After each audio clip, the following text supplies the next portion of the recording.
हम उस नवोत्थान की आहट देख रहे हैं। हमारी प्रतिष्ठा दुनिया में बढ़ गई है, हमारी विश्वासार्हता बढ़ गई है। जिस प्रकार से हमने श्रीलंका के संकट में उसकी सहायता की,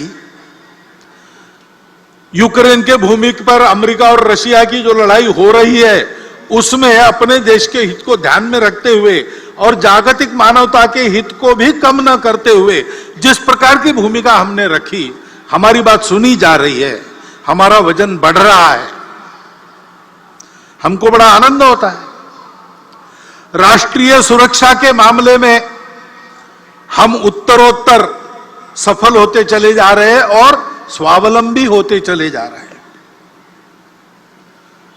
कोरोना की विपदा से बाहर आने के बाद अब हमारी अर्थव्यवस्था धीरे धीरे पूर्व स्थिति पर आ रही है और वो आगे जाएगी, ऐसी भविष्यवाणी दुनिया के सभी अर्थतज्ञ कर रहे हैं। खेल के क्षेत्र में भी नीतियों में जो अच्छा परिवर्तन आया है वो तो है ही, लेकिन हमारे खिलाड़ी ओलंपिक्स में और पैरा ओलंपिक्स में भी अपने कर्तृत्व को दिखा रहे, विजय प्राप्त करके देश का नाम रोशन कर रहे। अभिमान से हमारा सीना फूल जाता है। अभी अभी दिल्ली में कर्तव्य पथ का उद्घाटन हुआ, लोकार्पण हुआ। उसमें प्रधानमंत्री जी के भाषण में उन्होंने अपने देश के नवोत्थान के इस उदय काल के दृश्य को स्पष्ट किया है। सांस्कृतिक प्रतीक, आर्थिक प्रगति के प्रतीक, हमारे देश के स्वाभिमान के प्रतीक, स्वतंत्रता के लिए जिन्होंने अपना प्राणार्पण किया उनके गौरव के प्रतीक कैसे कैसे खड़े हो रहे, उसके पीछे अपने समाज का कर्तृत्व कैसे दौड़ रहा है, इस सारा वर्णन आपने भी सुना है। इस नवोत्थान की आहट को सुनकर हम भी प्रसन्न होते हैं और हम भी कदम से कदम मिलाकर आगे बढ़ने की इच्छा करते हैं। लेकिन इस दिशा में आगे बढ़ना है तो आत्मनिर्भर, ऐसा शब्द उपयोग करते हैं हम।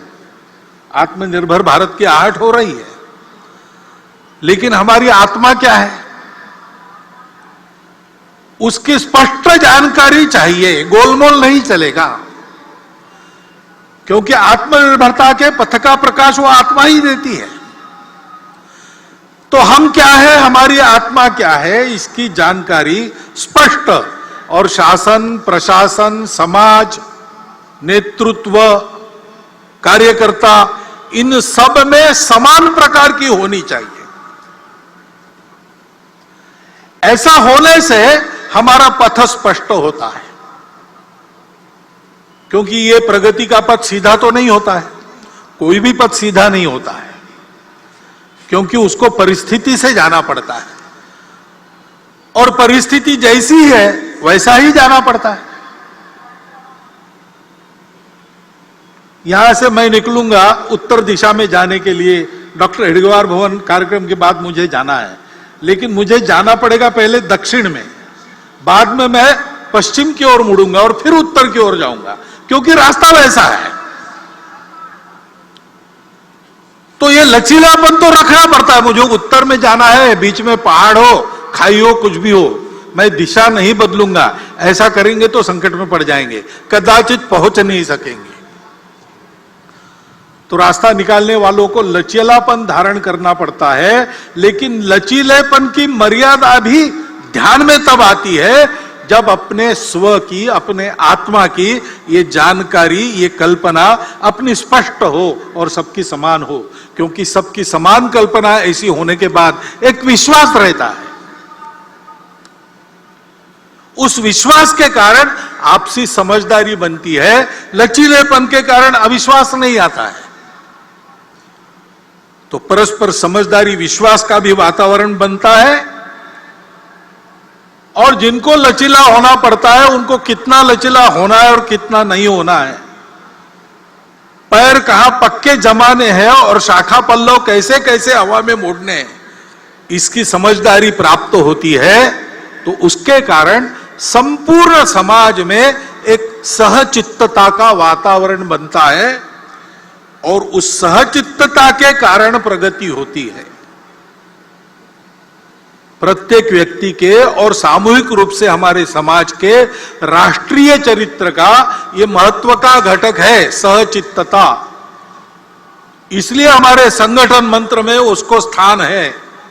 समानो मंत्र समिति समानी समानम मनः सहचित्तमेषाम समानम मंत्र अभिमंत्रमेवा।